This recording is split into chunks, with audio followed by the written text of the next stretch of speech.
Another tool in the toolbar is the manipulative tool. So what that does is it helps you insert pictures that students will be able to move.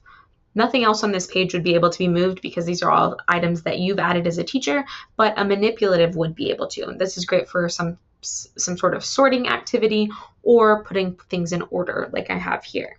So to do this, you'll just click Add Manipulative and you will choose a picture that you've created or that you have taken from somewhere, and you'll be able to select parts of the manipulative that you want to use. So for this one, I used Google Slides, or you can use PowerPoint, to create just a little table where I have all the answers that I'm going to want. That way I don't have to upload multiple pictures. I can just keep coming back to this same one. So I'm going to highlight part of it and add it to this page.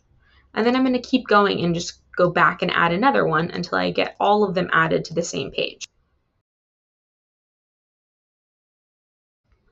From here, I can resize each of my manipulatives to fit better on my page, mix them up, so students will be able to sort them correctly.